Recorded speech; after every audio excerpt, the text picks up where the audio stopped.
Hello all, welcome to Bandla's kitchen. ఈరోజు మన recipe వచ్చేసి టమాటా నువ్వుల రోటి పచ్చడి. ఎలా ప్రిపేర్ చేసుకోవాలో చూసేద్దాం రండి. గిన్నె వేడైన తర్వాత ఒక కప్పు ఆయిల్లో కారానికి సరిపడినంత పచ్చిమిర్చి తీసుకొని వేయించుకుందాం. పచ్చిమిర్చి కొంచెం వేగిన తర్వాత మెంతికూర, కరివేపాకు కూడా వేసి ఇంకొంచెంసేపు ఫ్రై చేసుకుందాం.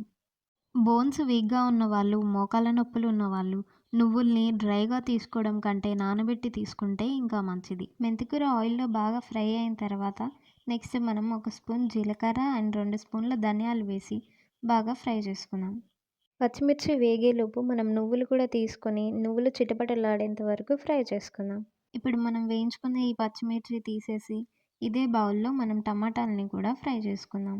నువ్వుల్లో వేడి చేసే గుణం ఉండడం వల్ల చలికాలంలో ఎక్కువగా తీసుకుంటే మన బాడీని వెచ్చగా ఉంచడంతో పాటు బ్లడ్ సర్క్యులేషన్ని కూడా ప్రాపర్‌గా అయ్యేలాగా చూస్తుంది. దాంతోపాటు మనకి మంచి ఎనర్జీని కూడా ఇస్తుంది. టమాటాలు కొంచెం ఉడికిన తర్వాత ఇందులో కడిగి పెట్టుకున్న కొంచెమంత చింతపండు అండ్ కొత్తిమీర కూడా వేసి ఇంకొక 2 మినిట్స్ ఫ్రై చేసుకొని స్టవ్ ఆఫ్ చేసుకుందాం. మనం ఉడికించుకున్న టమాటాలు అండ్ పచ్చిమిర్చి చల్లారిన తర్వాత రోట్లో వేసి దంచుకుందాం.